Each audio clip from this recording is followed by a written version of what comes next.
Est-ce que vous connaissez ce type de nerf? Ça lance pas des fléchettes en mousse, mais à la place, des petites balles qui rebondissent. Bien que ce soit plus puissant que les nerfs à fléchettes, je trouve que c'est pas assez. Donc aujourd'hui, on va construire le nerf le plus puissant du monde. Un nerf géant, ça a déjà été fait avec des fléchettes. Elles sortent à 64 km/h du canon. On peut faire mieux, on peut faire beaucoup mieux. Pour fabriquer ce nerf, on va imprimer des grosses pièces. Et pour ça, on va avoir besoin d'une imprimante 3D grand format. J'en ai pas, et c'est pour ça que cette vidéo est sponsorisée par Wanao France. Comme son nom l'indique, c'est une entreprise qui est basée au Danemark. Non bon, plus sérieusement, l'avantage d'être en France, c'est que les produits sont en stock, donc du coup ils peuvent être expédiés le jour même. C'est une marque qui fait plusieurs modèles d'imprimantes 3D, je vous avais parlé de leur D12-230 il y a à peu près un an, et clairement vous avez dévalisé le stock en quelques jours. Un an après, je continue à dire ce que j'ai dit, pour son prix, donc à peu près 200 €. C'est vraiment une très bonne imprimante. Pour faire ce nerf surpuissant, j'ai reçu sa grande sœur, la D12-300. C'est la même imprimante à peu de choses près, mais avec une plus grande surface d'impression. Là on est à 300 par 300 par 400. J'ai un code promo pour celle-ci et une vidéo plus détaillée sur mon autre chaîne YouTube. Donc pour ceux que ça intéresse, tout ça est dans la description. Avant d'imprimer ce nerf surpuissant, il va falloir le concevoir, et pour le concevoir, on va faire du rétro-engineering. Derrière ce mot incroyable se cache, en fait on va juste démonter ce nerf et copier le système. On va s'inspirer, comme disaient les youtubeurs, hein. S'inspirer.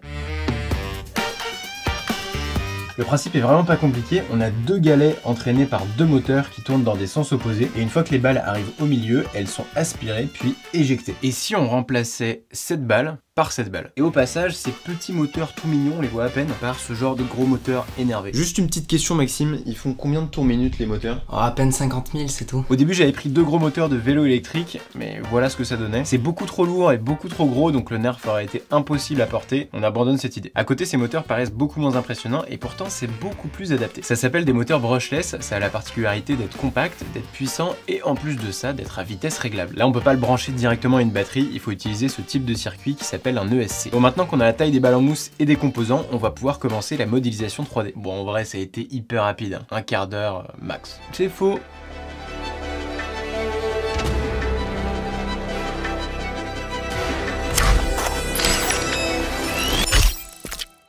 On peut passer à l'impression des différentes pièces. La majeure partie va être imprimée en PLA, c'est le plastique que j'utilise quasiment tout le temps, mais on a aussi une courroie pour ramener les balles, et elle doit être souple. Donc pour ça on va utiliser du TPU, c'est un filament flexible tout simplement. Tous ces filaments viennent de Wanao France, ils sont vraiment pas chers, et là encore vous avez un petit code promo en description. Alors après, pour les filaments flexibles, c'est beaucoup plus simple à imprimer si vous avez ce qu'on appelle un direct drive. En gros, sur un direct drive, ce qui aspire le filament est directement rattaché à la tête, et pas déporté, sinon le filament flexible pourrait faire des bouchons. C'est un kit que j'ai installé sur mon ancienne D12, moi j'ai vu un prototype mais il devrait bientôt sortir en version définitive. Donc c'est vraiment cool parce que tout est open source, et en plus il propose des kits pour améliorer votre imprimante si vous avez envie de rajouter des fonctionnalités par exemple. On a commencé par imprimer quelques pièces juste pour tester le concept, et ça annonce quelque chose de vraiment puissant.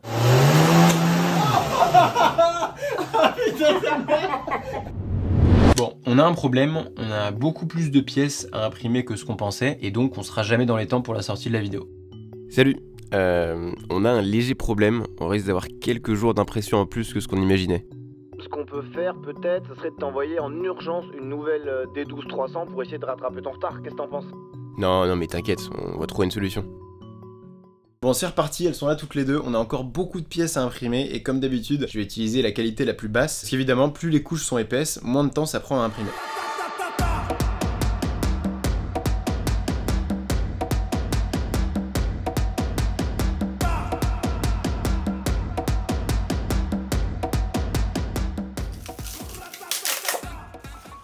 C'est bon, toutes les pièces imprimées en 3D sont prêtes. On a aussi tous les composants, donc que ce soit les batteries au lithium, les moteurs, les contrôleurs des moteurs, des LED parce que forcément il faut que ça fasse un petit peu Jackie Tuning, et puis des interrupteurs, donc on monte tout ça. Comme le moteur chauffe beaucoup, on a fait des trous un petit peu partout et on espère que ça suffira pour ventiler. De toute façon, la poulie qui vient dessus a un ventilateur qui est inclus dedans. Donc on va commencer par mettre un roulement à billes, par-dessus on rajoute la poulie. Marche plutôt bien. Donc c'est à cet endroit-là qu'on a un ventilateur, et quand le galet va tourner, il va propulser l'air à l'intérieur du roulement à billes et passer contre le moteur, parce que sinon ça chauffe beaucoup, et comme c'est dans une pièce en PLA, ça risque de fondre. Petite vitre en polycarbonate. Un peu compliqué à rentrer quand même. Donc ça on va l'installer dans le corps du nerf. Tout rentre trop bien, c'est incroyable.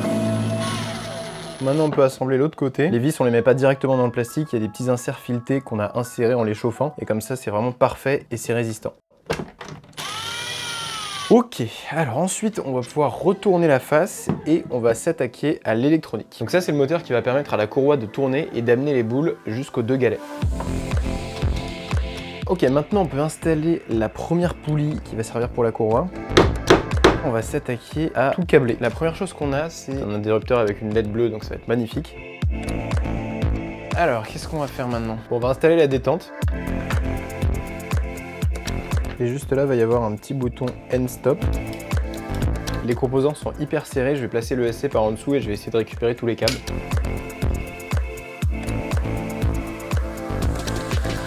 On passe à l'Arduino, maintenant il va falloir tout relier. Dans la rainure du réservoir de balles, on a envie de mettre des LED. C'est un bandeau de LED adressable, donc du coup on va pouvoir les allumer une par une. Et ça représentera le chargement du nerf en attendant que les moteurs arrivent à vitesse maximale.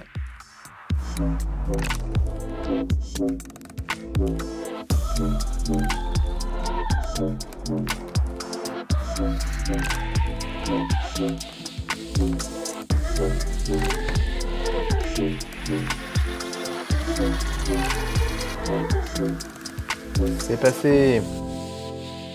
On va faire l'autre face, on va pas le faire en caméra parce que les LED sur l'autre face c'est exactement la même chose. Et quand il faudra relier tout l'électronique, on vous reprendra. Moment crucial, il va falloir qu'on relie tous les composants et qu'on réussisse à fermer les deux parties du nerf. Et c'est ça qui va être le plus compliqué parce qu'il y a des câbles qui sont un peu rigides, donc il y a des chances que ça ferme pas. On va essayer en tout cas. Ce qu'on va faire, c'est qu'on va tout relier à l'Arduino qui est je sais plus où. Ah, merci.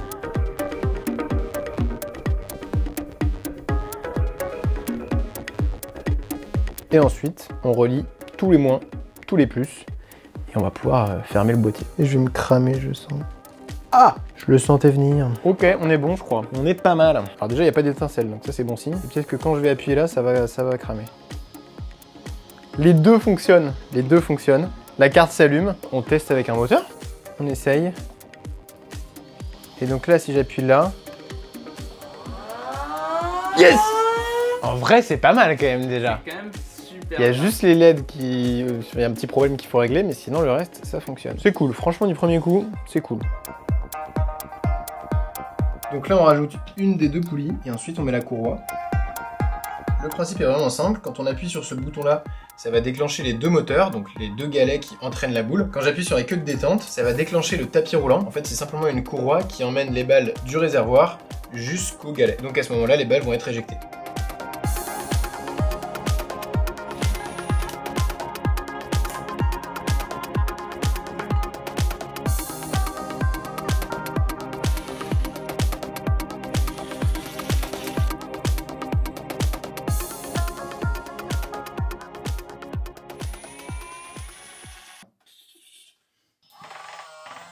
Oh oui. Oh oui. Oh non. Je vais mettre des petits points de colle et on utilise comme d'habitude le produit magique qui sèche la colle instantanément. Oh, ça pue sa mère. Oh, qu'est-ce qui pue ce scotch? Ouais, t'as vu? Oh! Ça sent vraiment le paix quoi, c'est... On va voir si ça marche hein.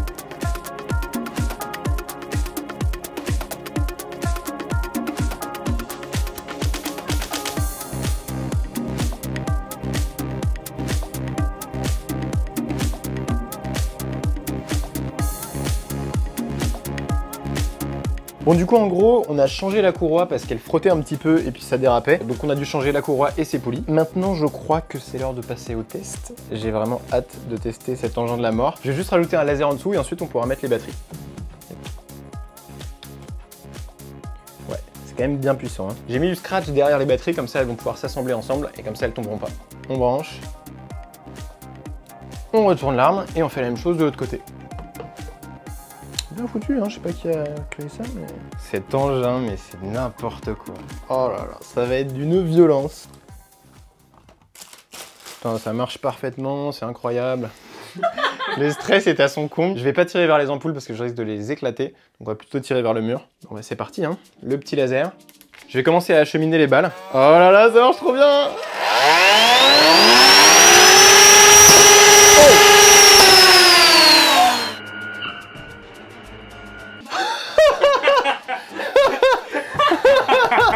Ah putain. Je pose ce truc, j'y touche plus. C'est beaucoup trop dangereux. Elles sont mangées. Oh là là là là. Attends, on va montrer quand même à l'écran. Oh là, je tremble là encore là. Je tremble. On va aller voir Hardisk.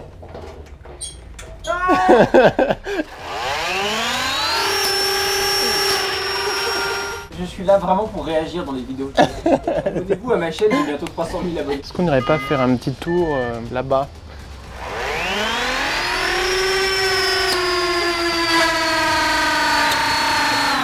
La poussière, ça a enlevé la poussière des murs. Ça fait fondre les galets. C'est vrai? Ah mais mec, mais c'est génial. C'est sûr. Oui, c'est ça. Allez, regarde.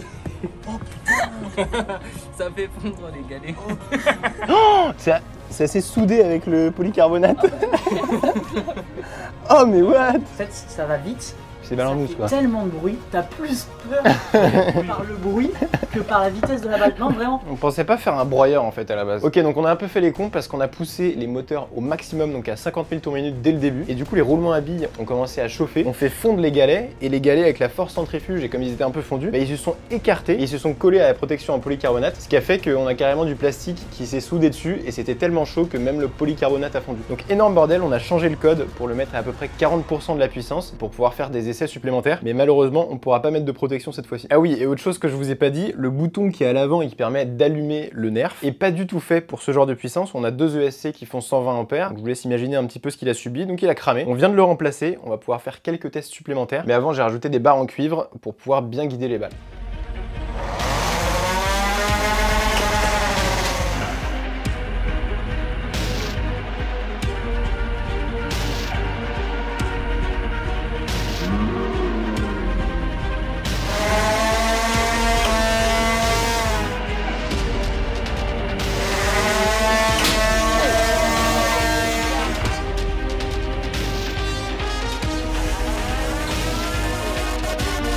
Bon, le radar a un maximum de 200 km/h, là une note 49 km/h, donc on est passé largement au-dessus de la ligne. C'est étonnant pour une balle en mousse hein, quand même. C'est très étonnant. Bon, je vous déconseille fortement de reproduire ce nerf chez vous parce qu'avec des galets en plastique, il y a tout pour mourir en fait. Depuis la réparation, on est allé pas plus loin que 80% de la puissance du nerf. C'est déjà assez énervé. Donc voilà, j'espère que ce projet vous aura plu. On se retrouve très bientôt pour une prochaine vidéo. N'hésitez pas à aller voir ma vidéo sur l'imprimante Wanao dans la description. Moi, je vous dis à très bientôt. Salut!